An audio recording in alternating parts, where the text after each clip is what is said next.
I pulled into the driveway at 5:45, same as always. The garage door rumbled open and I parked next to Sarah's empty spot. She wouldn't be home for another couple hours. Her shift at the clinic didn't end until 8 on Thursdays. The house felt quiet when I walked in through the kitchen door. I dropped my keys on the counter and loosened my tie. Another day of staring at spreadsheets and sitting through meetings that could have been emails. My shoulders ached from hunching over my desk all day. I grabbed a beer from the fridge and twisted off the cap. The cold bottle felt good in my hand after the long drive home. Traffic had been worse than usual, bumper to bumper for the last 10 miles. I took a long drink and felt some of the tension start to leave my neck. The living room was exactly how I'd left it that morning. Remote on the coffee table, throw pillow crooked on the couch where Sarah had been reading the night before. I straightened the pillow out of habit and settled into my usual spot on the right side of the couch. The cushions had molded to my shape over the years. I reached for the remote and clicked on the TV. The evening news was just starting. Some politician was giving a speech about infrastructure spending. I took another sip of beer and flipped through the channels, looking for something that didn't involve politics or talking heads arguing about things they'd never agree on. My phone buzzed against my leg. I pulled it out of my pocket, expecting a text from Sarah about dinner plans, or maybe a reminder about something I'd forgotten. Instead, the screen showed an emergency alert notification. The message filled most of the screen in bold letters.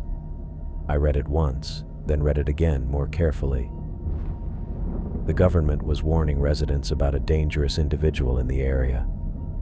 Everyone was supposed to remain indoors immediately. No exceptions. I stared at the phone for a few seconds. Emergency alerts weren't exactly rare anymore. We'd gotten them for severe weather, missing kids, even a few false alarms when the system glitched. But this one felt different somehow. The language was more urgent, more specific than the usual boilerplate warnings. I set my beer down on the coffee table and read the message a third time. The alert didn't give any details about who this dangerous person was or what they'd done, just that residents should stay inside and avoid going out until further notice. The timestamp showed it had been sent just 2 minutes ago. Part of me wondered if this was another false alarm. Last year we'd gotten 3 emergency alerts in 1 week that turned out to be system errors. The local news had done a whole segment about how the alert system was outdated and prone to glitches. But what if this time was real? I looked around the living room, suddenly aware of how exposed I felt sitting there. The front windows faced the street, and even with the curtains drawn, someone could probably see the glow from the TV. The thought made me uncomfortable in a way I couldn't quite explain. Better safe than sorry, I decided. I got up from the couch and walked to the front door. The deadbolt was already locked. I always locked it when I got home from work. But I turned the handle anyway, just to make sure. The door didn't budge. I moved through the house methodically, checking every entrance. The back door was locked tight. The sliding door to the patio had its security bar in place. All the windows were latched. I'd done this same routine countless times before, usually when Sarah was working late and I was home alone. But tonight it felt more important somehow. The kitchen windows looked out over our backyard and the neighbor's fence. I could see Mrs. Chen's house through the gap between the oak trees.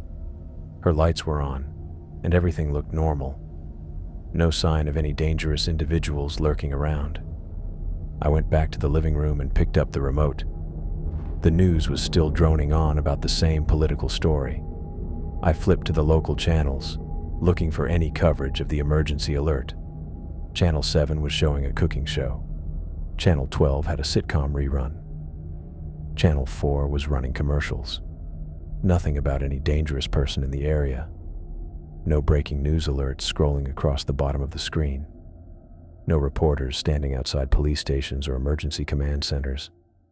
If there really was some kind of threat serious enough to warrant an emergency alert, wouldn't the news be covering it?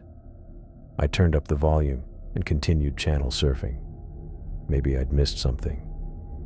Maybe the story was just breaking and the news stations hadn't caught up yet. But after going through every local channel twice, I found nothing. The beer was getting warm in my hand. I took another drink and tried to think logically about the situation. Emergency alerts went out to thousands of people at once. If this was real, other people would be talking about it. Social media would be buzzing. The news would pick it up within minutes. But my phone showed no new notifications. No texts from friends or neighbors asking if I'd gotten the alert too. No missed calls from Sarah checking to make sure I was okay. Just the one emergency message sitting in my notification bar like a digital warning sign. I walked to the front windows and carefully pulled back the edge of the curtain. The street looked exactly like it always did at this time of evening. A few cars parked along the curb. The Johnson sprinkler system running on their front lawn. No police cars, no emergency vehicles, no signs of any unusual activity. Maybe the alert was legitimate, but the threat wasn't in my immediate neighborhood. The message had said, "in the area," which could mean anywhere within a few miles.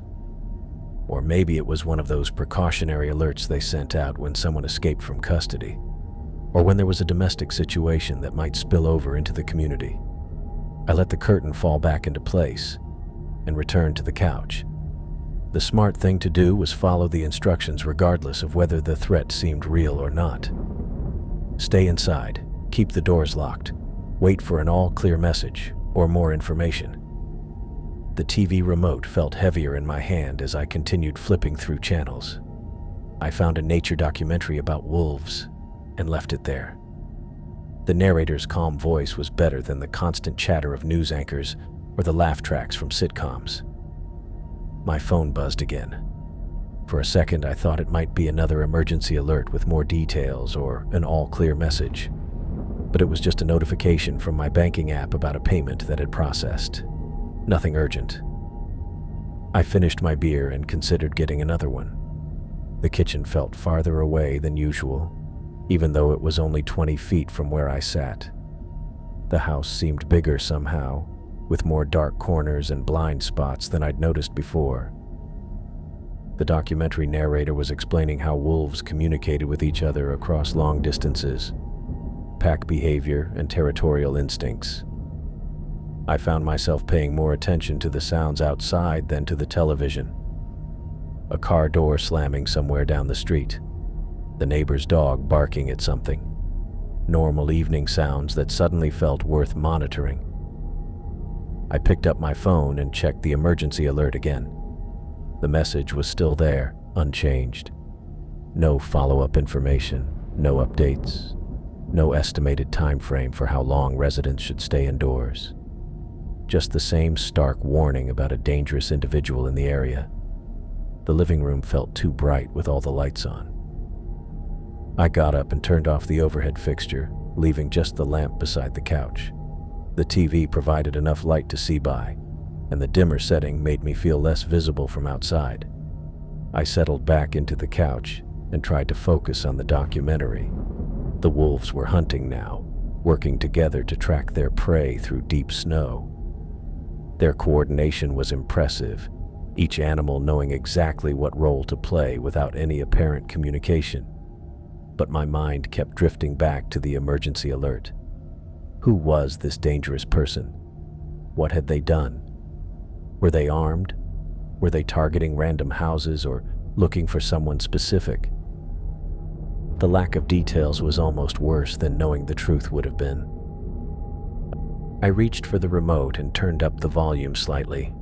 The narrator's voice filled the room, drowning out the small sounds from outside that had been making me jumpy. Better to focus on something concrete and educational than to let my imagination run wild with possibilities I couldn't control. The beer bottle sat empty on the coffee table. catching the light from the TV screen. I thought about getting another one but decided against it. If this emergency alert turned out to be real, I wanted to stay sharp and alert. The last thing I needed was to be impaired if something actually happened. I checked my phone one more time. Still no new messages, no missed calls, no social media notifications about the alert. Either everyone else was taking it seriously and staying offline, or the message had only gone out to a small number of people. Neither possibility made me feel particularly better about the situation. The wolves on screen had successfully brought down their prey and were feeding as a pack. The narrator explained how they would share the meal according to a strict hierarchy, with the alpha pair eating first. Nature had its own rules and systems for survival, most of them based on caution and preparation. Maybe that's all this was, just being cautious and prepared, following the instructions even if the threat turned out to be nothing. Better to spend an evening locked inside my own house than to ignore a legitimate warning and regret it later. I leaned back against the couch cushions and tried to relax. The documentary was soothing, and the house felt secure with all the doors locked and curtains drawn. Whatever was happening out there, if anything was happening at all, I was safe inside my own home. My phone buzzed again and I grabbed it off the coffee table. Another emergency alert. I read it twice to make sure I wasn't missing anything. Emergency alert. Dangerous individual remains at large in your area. All residents must stay indoors until further notice. Do not open doors for anyone. Avoid windows and keep lights low. This is not a drill. I set the phone down and stared at the TV screen. The nature documentary was still playing, but I wasn't watching it anymore. 2 alerts in one night. That didn't happen unless something was really wrong. I picked up the remote and turned off the TV. The sudden silence made everything feel different. I could hear the house settling around me, little creaks and pops that I usually ignored. The refrigerator hummed in the kitchen. Outside, a car drove past, its headlights sweeping across the front windows. I got up and walked to the front window, staying to the side so I couldn't be seen from outside. The street looked normal. Porch lights were on at most of the houses. The Hendersons across the street had their living room lights on, and I could see the blue glow of their TV through the curtains. Everything looked the same as always, but something was different. I couldn't put my finger on it. My phone buzzed a third time. I walked back to the couch and picked it up. The new alert made my stomach drop. Emergency alert. Dangerous individual has been spotted inside residential homes. Find a secure location immediately. Stay quiet and do not make noise. Lock all doors and remain hidden until authorities arrive. Inside homes. How the hell was someone getting inside people's homes? My heart started beating faster. I read the message again, focusing on each word. Spotted inside residential homes. That meant this person had already broken into houses, multiple houses from the sound of it. I stood up and looked around the living room. Everything was locked. I'd checked all the doors and windows after the first alert. But if this person was getting inside other houses, how were they doing it? I walked to the front door and checked the deadbolt again. Still locked. The chain was in place too. I went to the kitchen and tested the back door, locked tight. The sliding patio door was secure, with the wooden dowel I always kept in the track. But the alert said to find a secure location and stay hidden. That meant being in the living room wasn't safe enough. I turned off the lamp, leaving the house in darkness except for the light coming from the kitchen. Then I went back and turned that off too. The house was completely dark now, just the way the alert had suggested. I grabbed my phone and headed upstairs. Each step creaked under my weight, and I tried to step more quietly. The alert had said not to make noise. If someone was breaking into houses, they might be listening for sounds that would tell them where people were hiding.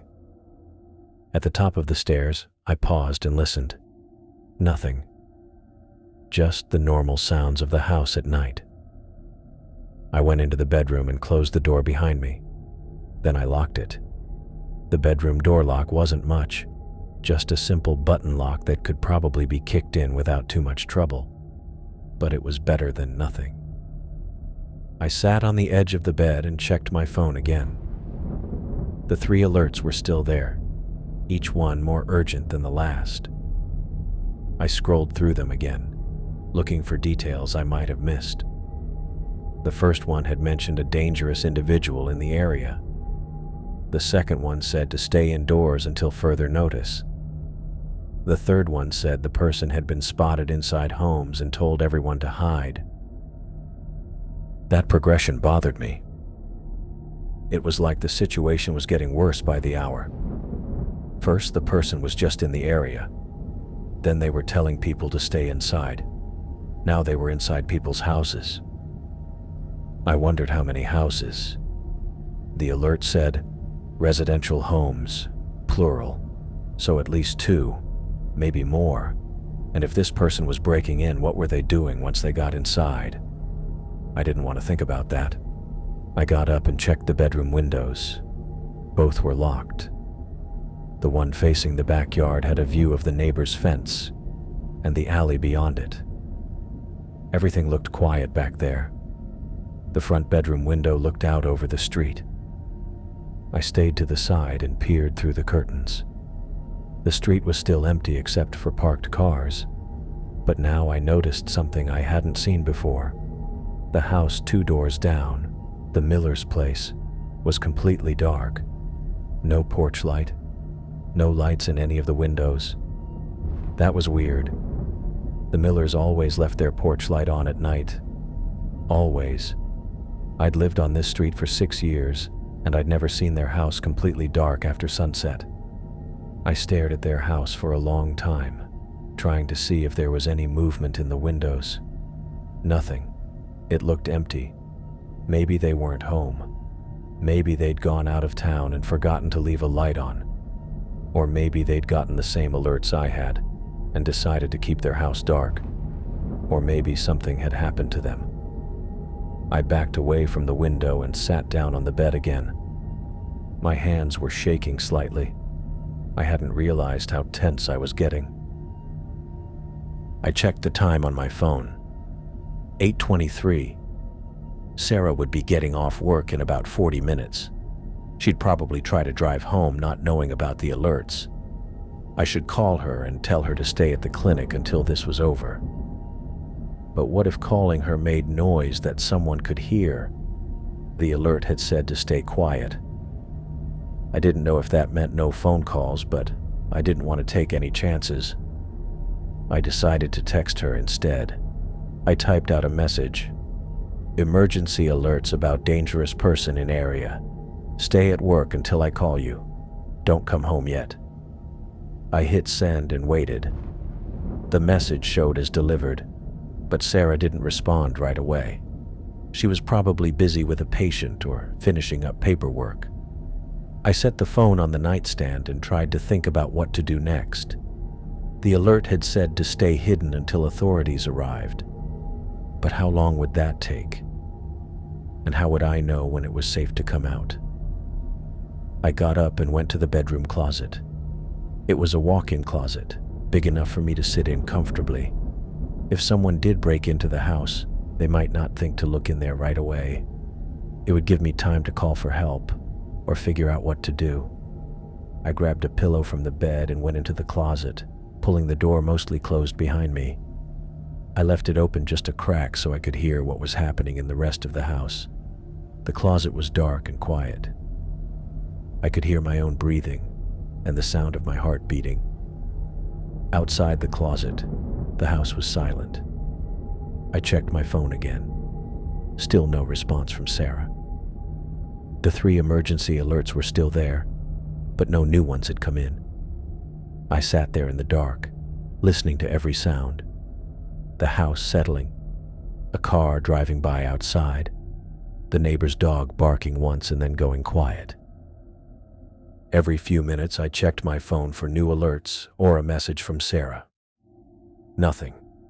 The minutes crawled by. 8:30, 8:35, 8:40. At 8:43, my phone buzzed. I stared at my phone screen, reading the fourth alert that had just buzzed in. The message was different from the others, and it made my stomach drop. Emergency alert. Dangerous individual may appear as someone familiar to you. Do not trust appearances. The threat may look like a family member, friend, or neighbor. Remain hidden and do not respond to familiar voices. I read it 3 times, trying to make sense of what it was saying.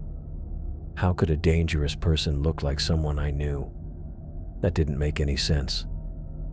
Was it talking about disguises? Some kind of mask? I couldn't wrap my head around it. I shifted on the closet floor, the pillow bunched up under me. My back was starting to ache from sitting in the same position, but I didn't want to move around too much and make noise. The house was still completely silent except for the usual settling sounds. My phone buzzed again. Another alert. Emergency alert. Previous alert contained error. Dangerous individual is not real. Repeat, threat is not real. However, continue to follow all safety protocols. Stay indoors. Avoid windows. Keep lights off. I stared at the screen, completely confused now. Not real? What did that even mean? If the threat wasn't real, why were they still telling me to hide? And how could something be both not real and dangerous at the same time? It was like they were contradicting themselves in the same message. I scrolled back through all the alerts I'd received tonight. The first one warned about a dangerous individual in the area. The second said the person had been spotted inside homes. The third told me they were in residential homes and to find a secure location. Now this fourth one said the person might look familiar, and the fifth said the threat wasn't real, but to keep following safety instructions anyway. None of it made sense. I'd never seen emergency alerts that contradicted each other like this. Usually they were straightforward, severe weather warnings, amber alerts for missing kids, that kind of thing. These messages felt wrong somehow, like they were written by different people who weren't talking to each other. I checked the time on my phone.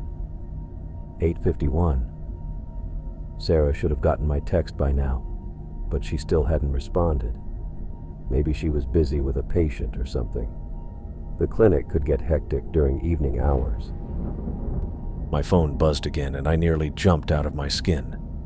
Another alert. Emergency alert. System experiencing delayed connection with emergency alert network. Some messages may be duplicated or contain outdated information. Disregard conflicting instructions. Current status. Monitoring situation.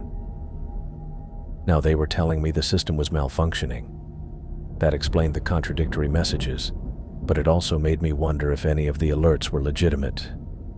Maybe the whole thing was just a technical glitch, and there was no dangerous person at all. But then why hadn't they sent out a cancellation message? When there were false alarms, they usually followed up pretty quickly to let people know it was a mistake. I leaned back against the closet wall, trying to think this through logically. Either there really was a dangerous person out there, or the alert system was completely screwed up. Both possibilities were unsettling in their own way. If the alerts were real, then someone dangerous was in the area and might look like someone I knew. That was terrifying to think about. How would I even know if someone was really who they appeared to be? If the alerts were fake or malfunctioned, then someone had either hacked the system or there was a serious technical problem. That was almost as scary because it meant I couldn't trust the emergency alert system at all. I thought about all the times I'd relied on those alerts for weather warnings and other emergencies. If the system could be compromised like this, how would anyone know when there was a real emergency? My phone screen dimmed, and I tapped it to keep it lit. I scrolled through the alerts again, looking for any clues about what was really going on. The timestamp showed they'd been sent over the course of about an hour, starting at 7:45. The language in each one was slightly different, like they'd been written by different people. The first few alerts sounded official and professional. The later ones were more specific and personal, especially the one about the threat looking familiar. That didn't sound like standard emergency alert language at all. I wondered if I should try calling the emergency services number to ask about the alerts, but I didn't want to make noise. And what would I even say? That I was getting weird emergency alerts that contradicted each other? The house creaked somewhere downstairs, and I froze, listening intently. It was probably just the normal settling sounds, but after all these alerts about dangerous people in homes, every little noise made me nervous. I checked my phone again. Still no response from Sarah. I thought about calling her, but if there really was someone dangerous in the area, I didn't want to make any noise that might give away my location. The whole situation felt surreal. A few hours ago, I'd been sitting on the couch watching TV and drinking a beer. Now I was hiding in my bedroom closet, trying to figure out if the emergency alerts on my phone were real or if someone had hacked the system. I shifted position again, trying to get more comfortable. The carpet in the closet was thin, and I could feel the hard floor underneath. My legs were starting to go numb from sitting in the same position for so long. Another thought occurred to me. What if the alerts weren't random? What if someone was specifically targeting people in my area, or even targeting me personally? The messages had gotten increasingly specific and strange. The one about the threat looking familiar was especially weird. But that was probably just paranoia talking. Why would anyone target me specifically? I was just a regular guy with a regular job. I didn't have any enemies or secrets that would make me a target. Still, the timing of the alerts felt deliberate somehow. Each one had come just when I was starting to relax or think the situation might be under control. It was like someone was watching and knew exactly when to send the next message to keep me on edge. I shook my head, trying to clear away the paranoid thoughts. The most likely explanation was that the alert system was malfunctioning, maybe due to some kind of technical problem or cyber attack. These things happened sometimes with government systems. My phone buzzed again, and my heart rate spiked. I looked at the screen, expecting another confusing emergency alert. Instead, it was a text from Sarah. "Still at work. Everything okay? Your message sounded urgent." I felt a wave of relief wash over me. At least Sarah was safe at the clinic. I started typing a response, then stopped. How could I explain this whole situation without sounding crazy? That I was hiding in our bedroom closet because of some contradictory emergency alerts. I decided to keep it simple. Emergency alerts about dangerous person in area, staying inside until situation clears, don't come home yet. I sent the message and waited for her response. At least now I knew she was okay and wouldn't be driving home into whatever this situation was. The house was still quiet. No more creaking sounds, no cars passing outside. Just the faint hum of the refrigerator downstairs and the occasional settling noise from the walls. I looked at my phone again, checking for any new alerts. The screen showed my text conversation with Sarah, but no new emergency messages. Maybe the system had finally stopped malfunctioning, or whoever was sending the fake alerts had given up. But I still didn't feel safe enough to leave the closet. Even if the alerts were fake, it was better to be cautious. I could wait a little longer to make sure the situation was really over. I thought about what I would do if I heard someone in the house. The bedroom door was locked, but that wouldn't stop someone who really wanted to get in. I didn't have any weapons up here except maybe a baseball bat in the garage, but that was downstairs. The smart thing would be to call 911 if I heard anything suspicious. Let the police handle it instead of trying to be a hero. I wasn't trained for this kind of situation. My phone buzzed with Sarah's response. "Okay. I'll stay here until you say it's safe. Be careful." I felt better knowing she would stay at the clinic. Whatever was going on, at least she was out of it. I settled back against the closet wall, resigned to waiting this out. The alerts had stopped coming, which was either a good sign or meant that whoever was sending them had moved on to the next phase of whatever they were planning. I climbed out of the closet, my legs stiff from sitting on the floor for so long. The bedroom felt different now, quieter somehow, like the house was holding its breath. I walked to the door and pressed my ear against it, listening for any sounds from downstairs. Nothing but the usual creaks and the hum of the refrigerator. I unlocked the bedroom door and stepped into the hallway. The stairs looked normal, but everything felt off after those confusing alerts. I made my way downstairs, checking each step carefully to avoid making noise. The living room was exactly how I'd left it, dark except for the streetlight coming through the front windows. I went to the front door first and tested the deadbolt. Still locked tight. I jiggled the handle just to be sure. The back door was next. I walked through the kitchen and checked the lock there too. Secure. The sliding patio door in the dining room had its security bar in place, and I gave it a small push to make sure it wouldn't budge. Moving from window to window, I checked each latch. The living room windows were locked. Kitchen window over the sink. Locked. I went back upstairs and verified the bedroom windows again, then checked the bathroom window. Everything was still secure, just like before. But I couldn't shake the feeling that something had changed. Those alerts kept playing in my head. The contradictions. The weird timing. The way they seemed to know more than they should. I walked back downstairs and sat on the couch, staring at my phone. The screen was dark, no new notifications. I opened the emergency alert app and scrolled through the messages again.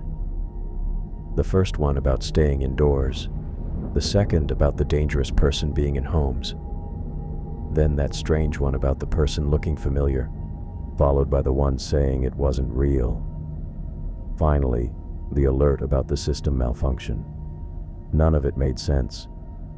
Emergency alerts were supposed to be clear and consistent, not a jumbled mess of conflicting information. I'd never seen anything like it before. Usually, when there was a real emergency, severe weather, missing person, that kind of thing, the messages were straightforward and came from official sources. I got up and walked to the front window again, staying to the side where I couldn't be seen from outside. The street looked normal. Porch lights on at most houses. A few cars parked along the curb. The Hendersons' place still had their living room lights on, but the Miller's house was still completely dark, which bothered me more now than before. My phone buzzed. I looked down at the screen and felt my stomach drop. Another emergency alert. Emergency. Alert. Remain calm and avoid unnecessary movement. Do not make noise that could attract attention to your location. Stay where you are and wait for further instructions. I read it 3 times. This wasn't like the others. It felt more personal somehow. Like it was written specifically for someone hiding in their house, trying to stay quiet. The language was different too. More direct. More like someone was watching and giving real-time advice. I looked around the living room, suddenly aware of every sound I was making. The floorboard that creaked near the kitchen. The way my breathing seemed loud in the silence. Even the soft buzz of my phone felt too noisy. Another buzz. Another alert. Emergency. Alert. If you are reading this message, you are being monitored for your safety. Follow all instructions exactly as given. Do not attempt to contact others. My hands started shaking. This wasn't a general emergency broadcast anymore. This was targeted. Someone knew I was reading these messages. Someone knew I was alone in my house, hiding, trying to stay safe. I thought about the timing. The first alerts had come when I was watching TV, then more when I was upstairs in the closet. Now these new ones, right after I'd finished checking all the locks and windows, like whoever was sending them could see what I was doing. But that was impossible. There were no cameras in my house, no way for anyone to monitor me unless... I looked at my phone again. Could someone be tracking me through this? Watching my location, knowing when I moved from room to room? I walked to the kitchen and set the phone on the counter, backing away from it like it might bite me. But then I realized I needed it. If something really was happening, if there really was a dangerous person out there, I needed to be able to call for help. I picked it up again and checked for new messages from Sarah. Nothing since her last text saying she'd stay at the clinic. I started to type a message to her, then stopped. The alert had said not to contact others. But why? What difference would it make if I texted my wife? Unless someone was monitoring all communications, unless they could see everything I was doing, everyone I was talking to. I deleted the message I'd started typing and put the phone back in my pocket. The house felt smaller now, like the walls were closing in. Every shadow looked wrong. Every sound made me jump. I went back to checking the doors, even though I'd just done it 5 minutes ago. Front door, locked. Back door, locked. Sliding door, secured. But now I was wondering if locks would even matter. If someone could send me personal messages through the emergency alert system, what else could they do? The phone buzzed again. I almost didn't want to look, but I had to know. Emergency alert. You are doing well by following safety protocols. Continue to remain hidden and quiet. The situation is being handled. I stared at the message until the words blurred together. This wasn't from the government. This wasn't from any official emergency service.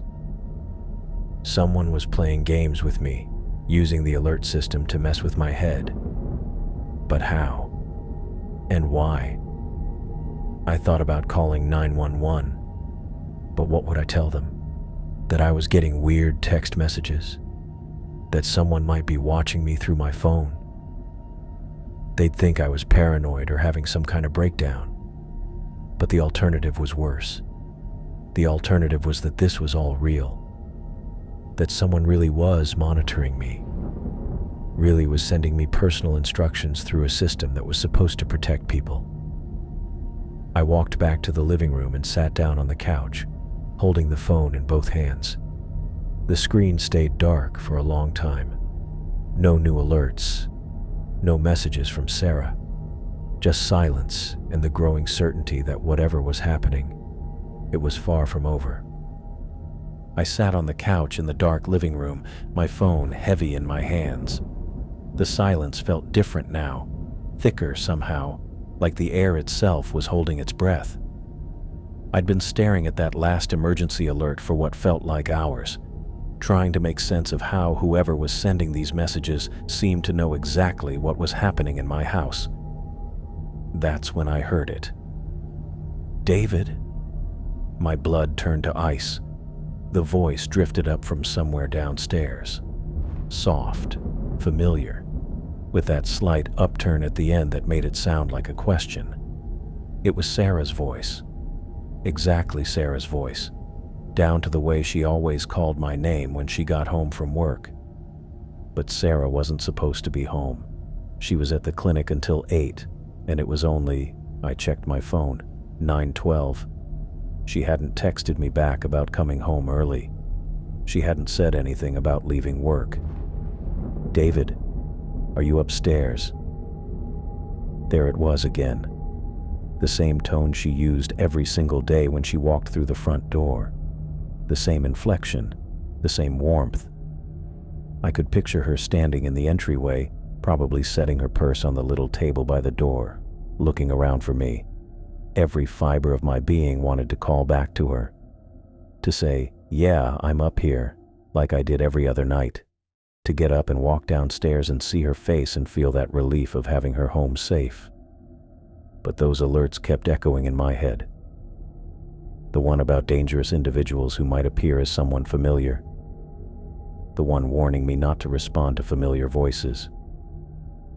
"David, I'm home." My hands started shaking. It sounded so much like her, not just similar, identical. The way she drew out the first syllable of my name, the slight breathiness in her voice after a long day at work, even the rhythm of how she spoke. I gripped the phone tighter and forced myself to think. Sarah's shift didn't end until 8. It was past 9 now, but she would have texted me if she was leaving early. She always did. And after all those emergency alerts, after everything that had happened tonight, wouldn't she have called me the second she got to her car? "David, where are you?" The voice was moving now. I could hear footsteps on the hardwood floor downstairs, the same pattern Sarah's heels made when she walked through the house. Click, pause, click, pause, as she probably kicked off her shoes and padded around in her stockings. I wanted to believe it was her so badly it physically hurt. But something was wrong. Something about the timing, about the way she hadn't responded to my earlier text, about how this was happening right after all those bizarre alerts. The footsteps moved toward the stairs. "David, I know you're up there. Are you okay?" That last part made my chest tighten. She sounded concerned now, worried, the way she always did when I was sick or upset about something. It was so perfectly Sarah that for a second I almost stood up, almost called back to her. But I remembered that alert, the one that specifically warned about not responding to familiar voices, about how the dangerous individual might sound like someone I knew. The footsteps reached the bottom of the stairs. "David, please answer me, I'm coming up." I heard the first step creak, then the second. She was climbing the stairs now, and each footstep sounded exactly like Sarah's. Not heavier, not lighter. The same rhythm she'd used thousands of times coming up to our bedroom. My heart was pounding so hard I was sure she'd hear it.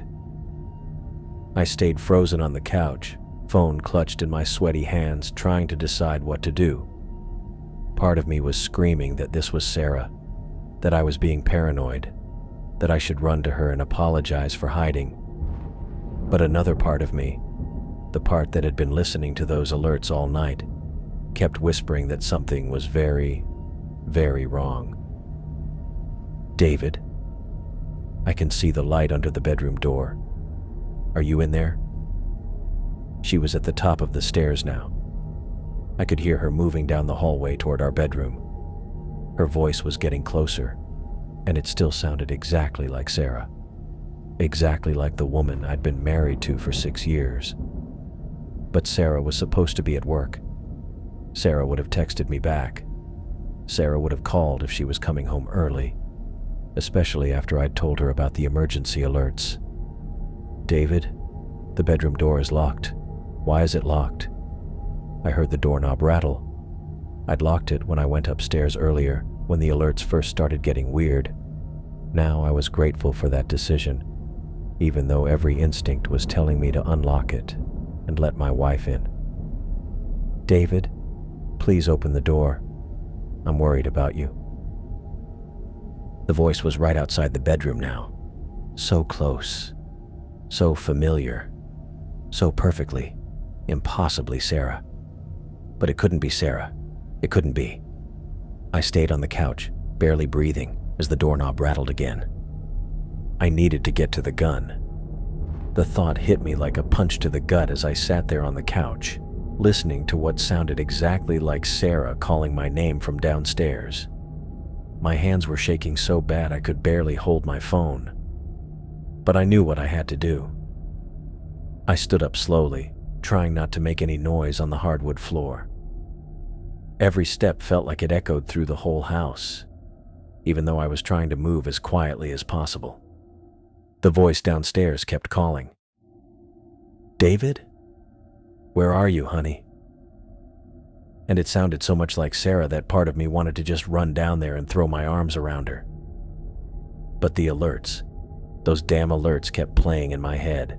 Don't respond to familiar voices. The dangerous individual may appear as someone you know. I couldn't shake the feeling that something was very, very wrong. I made it to the bedroom and closed the door behind me as quietly as I could. My heart was pounding so loud I was sure whoever was downstairs could hear it. I walked over to the nightstand on my side of the bed and pulled open the bottom drawer. Under a stack of old magazines and some papers, I found the small key I kept hidden there. The safe was in the back corner of our walk-in closet, behind a row of Sarah's dresses. I'd installed it myself about 2 years ago after our neighbor's house got broken into. Sarah had rolled her eyes at the time, said I was being paranoid, but I'd insisted we needed somewhere secure to keep important documents and the handgun I'd inherited from my dad. I knelt down in front of the safe and punched in the code. Sarah's birthday, which probably wasn't the smartest choice, but it was the only number I knew I'd never forget. The lock clicked open with a soft mechanical sound that seemed way too loud in the quiet bedroom. Inside the safe, wrapped in an old towel, was my dad's 9mm pistol. I'd only fired it a handful of times at the shooting range, mostly just to make sure I remembered how it worked. My hands were still shaking as I unwrapped it and checked the magazine. 6 rounds, just like I remembered.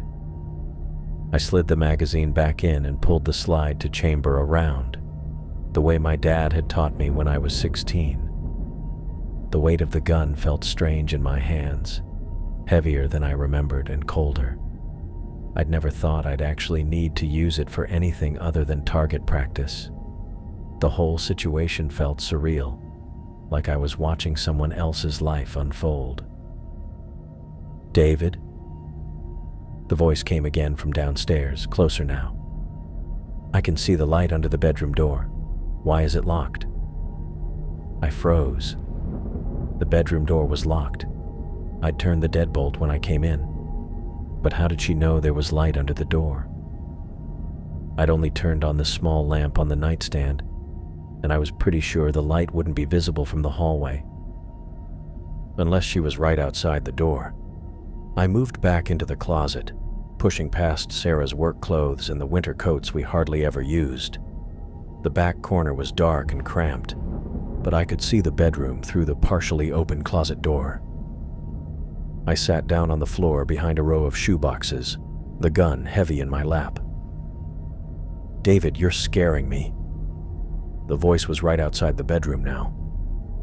"What's wrong? Why won't you answer me?" It sounded exactly like Sarah. The tone, the way she said my name, even the slight worry in her voice that she got when she thought something was wrong. But Sarah was supposed to be at work. Sarah was supposed to be at the clinic until at least 9 o'clock, and she always texted me when she was leaving. I heard the doorknob rattle. Whoever was out there was trying to get in. "David, please. I know you're in there. I just want to make sure you're okay." The voice used the same gentle tone Sarah used when I was sick or stressed about work. It knew exactly how to sound concerned without being pushy. It knew exactly what Sarah would say. I gripped the gun tighter and tried to control my breathing.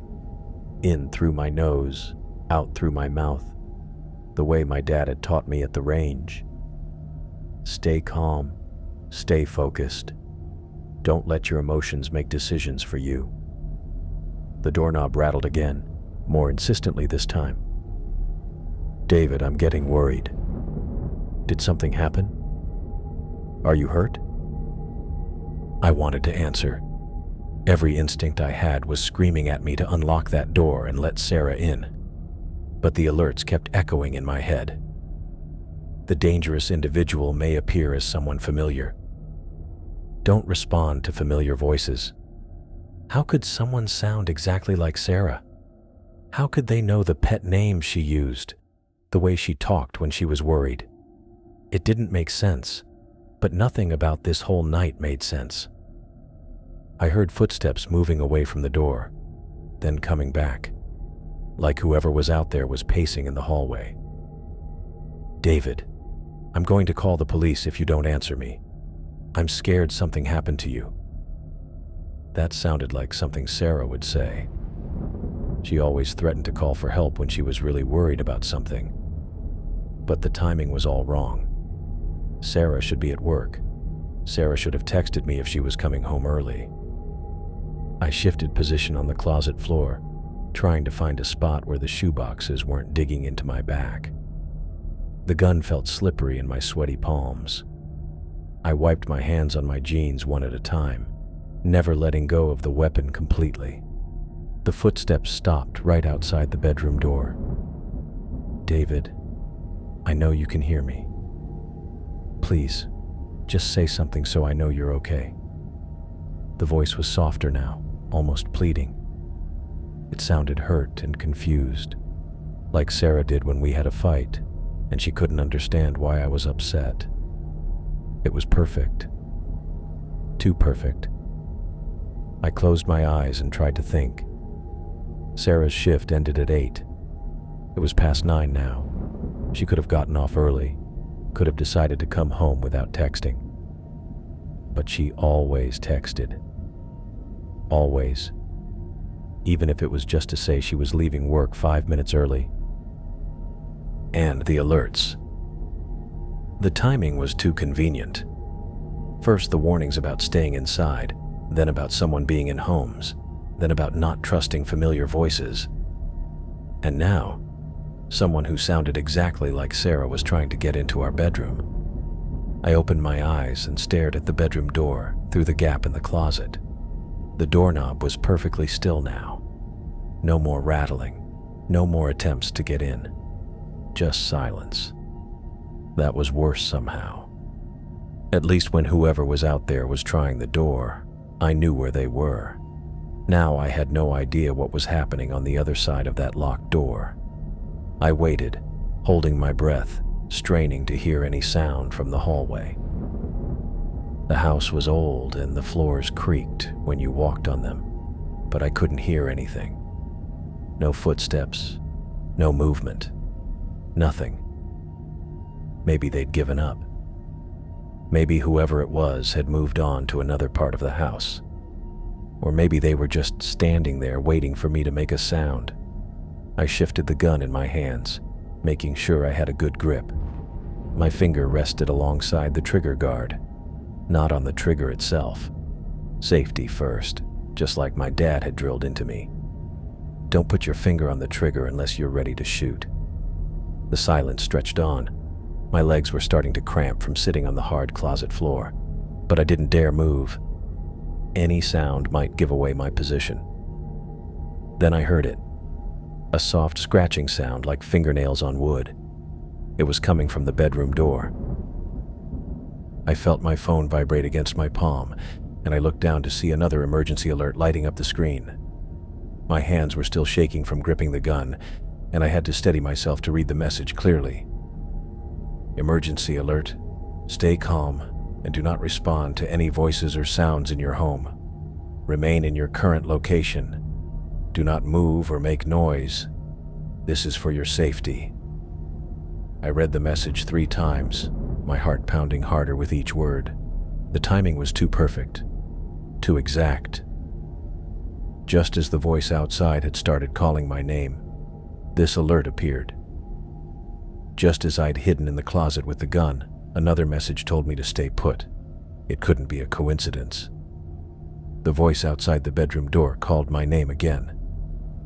"David, I know you're in there. Why won't you answer me?" It sounded exactly like Sarah. Every inflection, every tone was perfect. The way she said my name when she was worried, the slight catch in her voice when she was scared. But Sarah was supposed to be at work. Sarah would have texted me if she was coming home early. Sarah wouldn't be here at 9:30 at night without any warning. I gripped the gun tighter and stared at my phone screen. The alert was still there, glowing in the darkness of the closet. Whoever was sending these messages knew what was happening in my house. They knew I was hiding. They knew there was someone outside my bedroom door calling my name. "David, please. I can see light under the door. Are you okay? You're scaring me." The voice moved closer to the bedroom door. I could hear footsteps on the hardwood floor, the same pattern Sarah made when she walked through our house. Light footsteps, a slight pause, then more steps. But how could the emergency alert system know exactly when someone was in my house? How could they know the precise moment to tell me not to respond to voices? My phone buzzed again, and another message appeared. "Emergency alert. The individual in your home is not who they appear to be. Do not trust familiar voices. Remain hidden until authorities arrive." I felt my blood turn cold. The alerts weren't just random government warnings. They were responding to what was happening in real time. Someone was watching. Someone knew that a voice was calling my name, knew that it sounded like someone I recognized, knew that I was struggling with whether to respond. The footsteps outside moved again, and I heard the doorknob rattle as someone tried to turn it. The locked door held, but the sound made me press myself further back into the corner of the closet, behind Sarah's hanging dresses. "David, why is the door locked? What's wrong? Please talk to me." The voice was getting more insistent, more worried. It was Sarah's voice when she was really scared, when something was genuinely wrong. But the alerts kept coming, kept warning me not to trust what I was hearing. And the timing was too perfect. Every message arrived exactly when I needed to hear it, exactly when the situation was escalating. I checked the time on my phone. 9:32. Sarah's shift ended at 8, but she would have texted me if she was leaving early. She always did. We had that routine, that understanding. She would never just show up without warning, especially not when I'd sent her that message about staying at work. The doorknob rattled again, more forcefully this time. "David, I'm getting really worried. Please open the door. It's me, it's Sarah. I came home because I got your text and I was scared something happened to you." I wanted to believe it. Every instinct in my body wanted to get up, unlock the door, and run to her. But the alerts kept appearing on my phone, and they knew too much. They knew exactly what was happening, exactly when it was happening. That wasn't possible unless someone was monitoring my house, watching everything in real time. My phone vibrated again, and I looked down at another message. "Emergency alert. You are being monitored for your safety. The individual outside your door is not your wife. Do not respond. Do not move. Help is coming." The words hit me like a physical blow. They knew it was supposed to be my wife. They knew someone was outside my door. They knew I was hiding and struggling with what to do. But how? How could anyone know these details unless they were watching everything? I heard the footsteps move away from the door, and the voice called from further away, maybe near the top of the stairs. "David, I'm going to call the police if you don't answer me. Something's wrong. This isn't like you." The voice was moving through the house now, and I could track its progress by the sound. Down the hall, toward the stairs, then back toward the bedroom. The same walking pattern Sarah used, the same rhythm. But the alerts kept insisting it wasn't her. I stared at my phone, trying to understand how the emergency system could be so precise, so immediate. Government alerts were supposed to be broad warnings sent to entire areas. They weren't supposed to know individual situations, weren't supposed to respond to specific events happening in real time. Unless someone was watching, unless someone had access to my house, to cameras or microphones I didn't know about. unless the alerts weren't coming from the government at all. The footsteps returned to the bedroom door, and I heard the voice again, closer now. "David, I'm really scared. Please just say something so I know you're okay." My phone buzzed with another alert, and I looked down to see the most specific message yet. Emergency alert. The subject is attempting to gain your trust through emotional manipulation. Do not respond to pleas or expressions of concern. Maintain your position. I felt my hands start shaking harder. The alerts weren't just warning me about a general threat. They were describing exactly what was happening outside my door, exactly what the voice was saying, exactly how I was feeling. Someone was listening to every word, watching every movement, predicting every response. The voice outside continued calling my name, but now I couldn't tell if it really sounded like Sarah or if my mind was playing tricks on me. The alerts had systematically destroyed my ability to trust what I was hearing, what I was feeling, what I thought I knew. I sat in the darkness of the closet, gripping the gun and staring at my phone, realizing that whoever was sending these messages knew exactly where I was, exactly what I was doing, and exactly what was happening in my house. My phone buzzed again, and I looked down at the screen with shaking hands. The latest emergency alert made my blood freeze in my veins. Emergency alert.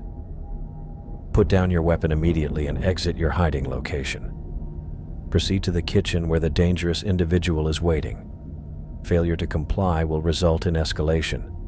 This is your final warning. I read the message 3 times, each word hitting me like a physical blow.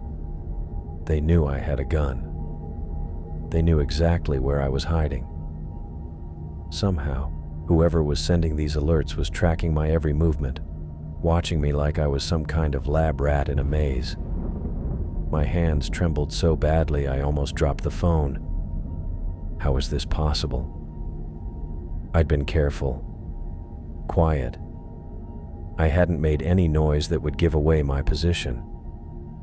Yet this message proved beyond any doubt that someone knew I was armed and crouched behind Sarah's dresses in our walk-in closet.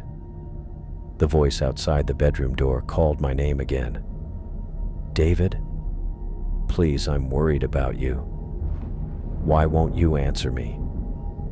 I pressed myself further back into the corner of the closet, gripping the gun so tightly my knuckles had gone white. That voice, it sounded exactly like Sarah. Every inflection, every tone, the way she said my name when she was concerned. But the emergency alerts had warned me not to trust familiar voices. They'd told me someone might appear as someone I knew. Now I couldn't tell what was real anymore. "David, I got your text about staying at work, but I came home anyway. Something felt wrong. Are you okay?" The voice was so perfect, so completely Sarah, that every instinct in my body screamed at me to unlock the bedroom door and run to her. But the alerts had systematically destroyed my ability to trust anything. Each message had chipped away at my confidence, my certainty, until I couldn't even trust my own senses. My phone buzzed with another message. "Emergency alert. You have 30 seconds to comply. Leave the closet now and proceed to the kitchen. The dangerous individual requires your immediate presence." 30 seconds. They were giving me a countdown now, like this was some kind of game. My heart pounded so hard I could hear it in my ears. The gun felt slippery in my sweaty palms. "David." The voice outside sounded more urgent now. "I'm coming in. I have my key." I heard the jingle of keys, then the sound of the bedroom door opening. Footsteps crossed the hardwood floor, the same pattern Sarah always made when she walked into our room. 3 steps to the dresser, pause, then toward the bed. My phone lit up again. Emergency alert. 15 seconds remaining. Exit immediately or face consequences. The footsteps stopped right outside the closet door. I could see the shadow of feet through the crack at the bottom. My breathing was so loud I was sure whoever was out there could hear it. "David, are you in the closet? Why are you hiding from me?" That voice. It was Sarah's voice asking Sarah's question in Sarah's worried tone. But Sarah was supposed to be at work until 8, and it was past 9:30 now. Sarah always texted when she left work early. Always. "Emergency alert. Time expired. Initiating final protocol." I stared at the phone screen, my vision blurring from fear. Final protocol? What did that mean? The alerts had been coordinating everything, somehow knowing exactly where I was and what I was doing. They'd guided me step by step into this moment. And now they wanted me to walk into the kitchen, where someone was waiting. The closet door handle turned slowly. I raised the gun with both hands, pointing it at the door. My arms shook so violently I could barely keep it steady. Everything I thought I knew had been stripped away by those messages. I couldn't trust the voice that sounded like my wife. I couldn't trust the emergency system that was supposed to protect me. I couldn't even trust my own judgment anymore. The door began to open, and I saw a familiar silhouette in the doorway. I heard the bedroom door creak open, the sound cutting through the silence like a knife. My heart hammered against my ribs as footsteps moved across the hardwood floor. Soft, deliberate steps that I knew by heart. Sarah's steps. "David?" The voice was right there, just outside the closet door now. Perfect. Too perfect. Every inflection, every gentle concern in her tone.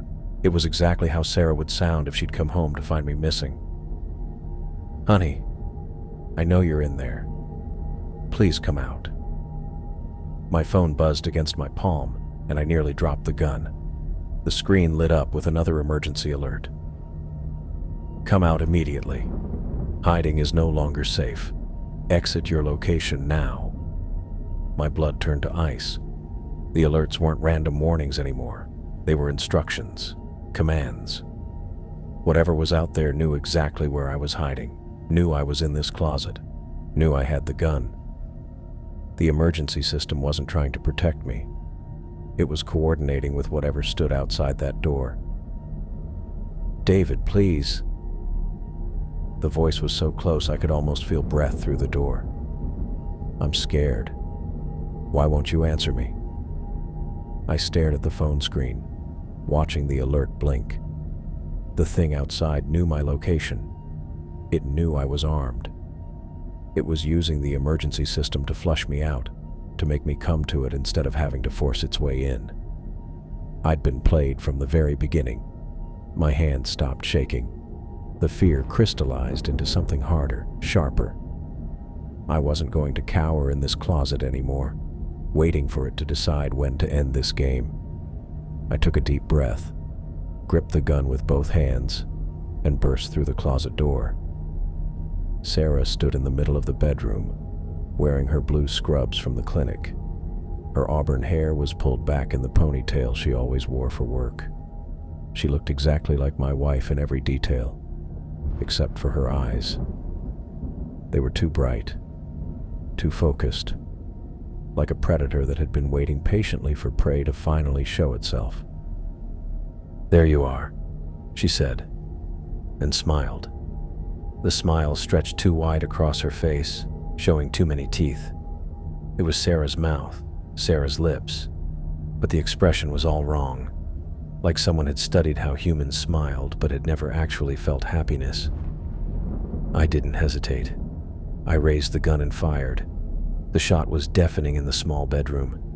Sarah, or whatever was wearing her face, stumbled backward, a dark stain spreading across the blue fabric of her scrubs. She looked down at the wound with mild curiosity, like she was examining an interesting bug. Then she looked back up at me and started to stand.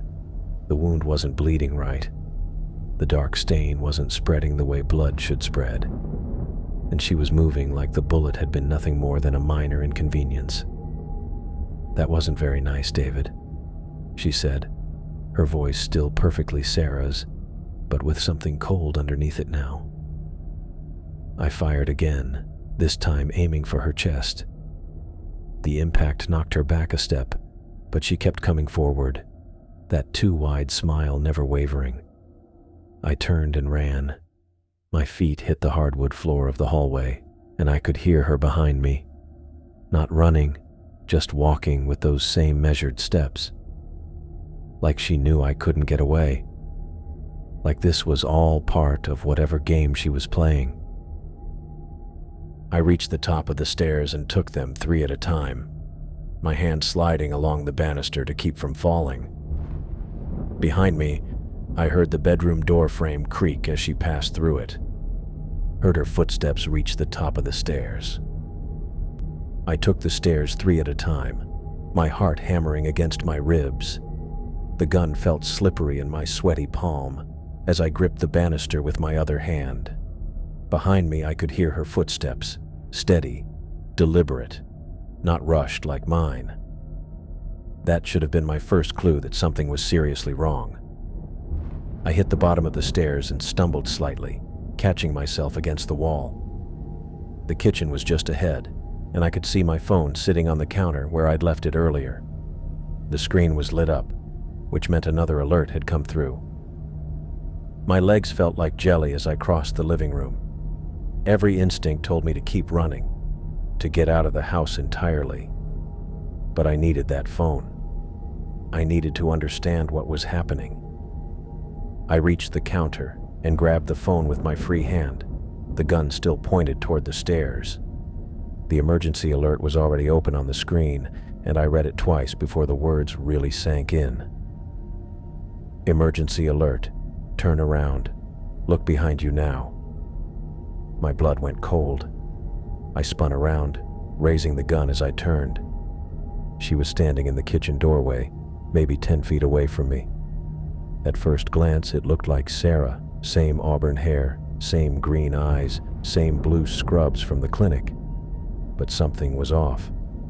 Her face looked wrong somehow, like someone had tried to recreate Sarah's features from memory, but gotten the proportions slightly off. Her smile was too wide, stretching further than any human smile should go. Her eyes didn't blink, just stared at me with an intensity that made my skin crawl. When she moved, it was jerky and unnatural, like a marionette being controlled by someone who'd never operated one before. "David," she said, and even her voice was wrong now. It still sounded like Sarah, but there was something hollow about it, like an echo of an echo. That's when it hit me. This thing wasn't Sarah at all. It was something else, something that had been wearing her appearance like a mask. The emergency alerts hadn't been warning me about a dangerous person. They'd been warning me about this. "You're not her," I said, my voice barely above a whisper. The thing that looked like Sarah tilted its head at an impossible angle, the smile never wavering. "Of course I'm Sarah. I'm your wife." I raised the gun and fired. The bullet hit her center mass, and she staggered backward a step. Dark fluid leaked from the wound, but it wasn't blood. It was something thick and black that seemed to move on its own. She looked down at the hole in her scrubs with mild curiosity, like she was examining an interesting stain. "That wasn't very nice, David," she said, and started walking toward me again. I fired again, this time aiming for her head. The bullet caught her in the shoulder instead, spinning her around. More of that black fluid splattered against the kitchen wall, but she kept coming, her movements becoming even more erratic and puppet-like. I backed up against the counter, my hand frantically searching behind me. My fingers closed around the handle of a large kitchen knife from the block next to the stove. I pulled it free just as the thing reached me. It lunged forward with inhuman speed, its hands reaching for my throat. I drove the knife up and into its chest with all the strength I had left. The blade went in easily, like cutting through wet paper. The thing stopped moving instantly. Its too wide smile finally faded, and those unblinking eyes went dark. It collapsed to the kitchen floor with a wet thud, the black fluid pooling around it. I stood there for a long moment, breathing hard, the bloody knife still in my hand. My phone buzzed one more time. I looked down at the screen with shaking hands. Emergency alert. Threat neutralized. You are safe. No further action required. The thing on my kitchen floor had already started to change, its features becoming less defined, like wax melting in the sun. Whatever it had been, it was definitely dead now. I sat in the kitchen chair, staring at the black stain on the linoleum where the thing had been. My hands still shook as I held the phone, trying to make sense of what I'd just been through. The knife lay on the counter next to me, still sticky with that dark fluid that wasn't quite blood. I needed to call Sarah, the real Sarah. My fingers fumbled with the phone as I scrolled through my contacts. I found the clinic's main number and hit call, my heart still hammering in my chest. The phone rang twice before someone picked up. Riverside Medical Clinic. This is Denise. Hi, I need to speak with Sarah Mitchell. She's one of the nurses there. Hold on, let me check if she's available. The hold music felt like it lasted forever. I kept glancing at the spot where the creature had dissolved, half expecting to see something there. But there was just the stain and the lingering smell of something rotten. This is Sarah. Her voice hit me like a punch to the gut. It sounded exactly like the thing upstairs, but this time I knew it was really her. Sarah, it's me. Are you at work right now? David? Yeah, I'm here. I've been here all evening. Why do you sound so weird? I need you to come home. Right now.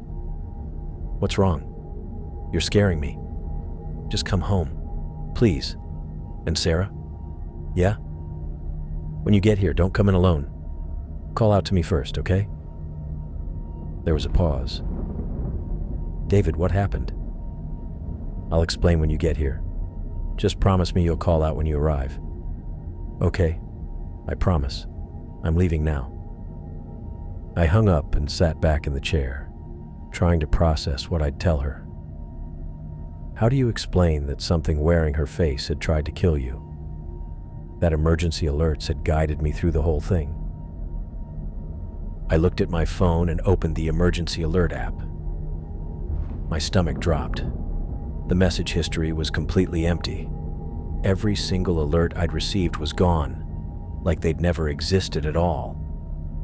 I scrolled through the app, checking every section. Nothing. I went to my regular text messages, thinking maybe they'd been sent as texts instead. Still nothing. I checked my call log, my email, everything. There was no trace of any of the warnings I'd received. What the hell? I muttered, refreshing the app over and over. The alerts had been there. I'd read them dozens of times. They told me exactly what to do, warned me about the creature, even counted down the seconds. Now there was nothing. 20 minutes later, I heard a car pull into the driveway. My whole body tensed up, even though I knew it had to be Sarah. The real Sarah. David? Her voice came from outside the front door. David, I'm home. I let out a breath I didn't know I'd been holding. I'm in the kitchen, I called back. The front door opened and closed. I heard her footsteps on the hardwood, the same pattern I'd heard earlier. But this time it didn't fill me with dread. David, what's going on? Why did you want me to? She stopped in the kitchen doorway and saw me sitting next to the stain. Her eyes went wide. Oh my God, what happened? Is that blood? Sit down, I said, gesturing to the chair across from me. I need to tell you something, and you're not going to believe it. She sat down slowly, her eyes moving between me and the dark stain on the floor. David, you're really scaring me. I started from the beginning. The emergency alerts, the voice that sounded exactly like her, hiding in the closet, the creature that had worn her face. I showed her my phone, explaining how the alerts had guided me through everything. "But look," I said, opening the emergency alert app. "They're all gone. Every single message." Sarah took my phone and scrolled through it herself. "There's nothing here." "I know, but they were there." I read them over and over. She looked at the stain again. "And you said this thing looked exactly like me?" "Exactly.